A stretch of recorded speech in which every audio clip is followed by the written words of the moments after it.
আজি ৱেৰিয়ৰ্ছ গোলাঘাট জিলা সমিতিৰ উদ্যোগত ১ নং বৰজানত বৰজান গাঁওবাসী ৰাইজৰ সহযোগত বিনামূলীয়া চকু পৰীক্ষা শিবিৰ অনুষ্ঠিত কৰা হয়। উক্ত শিবিৰত বিভিন্ন প্ৰান্তৰ পৰা ৰাইজ আহি চকু পৰীক্ষা কৰায়হি। চকুৰ পৰীক্ষা অনুষ্ঠানৰ লগত সংগতি ৰাখি বিনামূলীয়াকৈ চেনিটাৰী নেপকিনৰ লগতে বিভিন্ন প্ৰান্তৰ প্ৰেৰণ কৰা বস্ত্ৰ আৰু প্ৰয়োজনীয় সামগ্ৰী দৰিদ্ৰ সীমাৰেখা তলৰ লোকসকলৰ মাজত বিতৰণ কৰে ৱেৰিয়ৰ্ছ দলটিয়ে।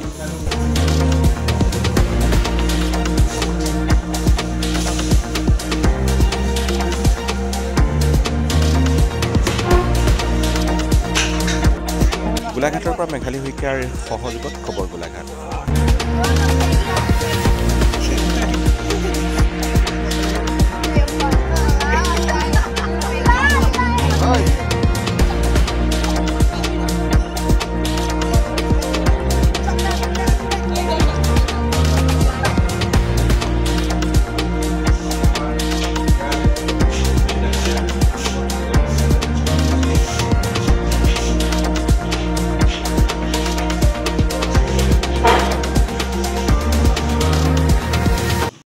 গোলাঘাট জিলাৰ সমিতিৰ উদ্যোগত আজি বিনামূলীয়া চকু চিকিৎসা শিবিৰ আয়োজন কৰা হৈছিলে ১ নং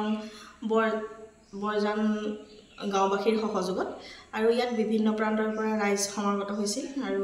আমি ইয়াতে বিনামূলীয়াকৈ চেনিটাৰী নেপকিন বিতৰণ কৰিছিলোঁ আৰু ব্যৱহাৰৰ উপযোগী যিসমূহ বস্ত্ৰ বিভিন্ন প্ৰান্তৰ পৰা মানৱদৰদী ব্যক্তিসকলে আমালৈ প্ৰেৰণ কৰিছিল সেই বস্তুসমূহো আমি ৰাইজৰ মাজলৈ আজি লৈ আহিছিলোঁ আৰু যদি কোনো হতাশয় ব্যক্তিয়ে আমালৈ পুনৰ সেই ব্যৱহাৰৰ উপযোগী বস্তুসমূহ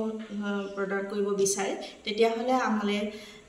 আমাৰ লগত যোগাযোগ কৰিলে আমি এনেধৰণে ৰাইজৰ মাজলৈ লৈ আহিবলৈ সক্ষম হ'ম আৰু বিনামূলীয়াকৈ যিহেতু আমাৰ বিভিন্ন প্ৰান্তত চকু চিকিৎসা শিবিৰসমূহ আয়োজন কৰা হৈছে আৰু কোনো যদি অঞ্চলত এনেকুৱা বিনামূলীয়া চকু চিকিৎসা শিবিৰ অনুষ্ঠিত কৰিব বিচাৰে তেতিয়াহ'লে গোলাঘাট জিলা সমিতিৰ লগত যোগাযোগ কৰিবলৈ আমি অনুৰোধ জনাইছোঁ আৰু ইয়াতে আমি এটি ৰাইজলৈ অনুৰোধ কৰিব বিচাৰোঁ যে যিহেতু এতিয়া জাৰৰ দিন আপোনালোকৰ অপ্ৰয়োজনীয় কোনো এজন ব্যক্তিৰ সেই বস্তুসমূহ প্ৰয়োজনীয় হ'ব পাৰে সেয়েহে আপোনালোকৰ যদি কোনো একোণত বস্তুসমূহ পৰি আছে আপোনালোকে ধুনীয়াকৈ চাফ চিকুণ কৰি ধুই আমালৈ সেই বস্তুসমূহ প্ৰেৰণ কৰক আৰু আমি সেই দুৰ্ভগীয়া কোনো এজনৰ হাতত যাতে এই বস্তুসমূহ দান কৰিব পাৰোঁ এই অনুৰোধ জনালোঁ। ধন্যবাদ।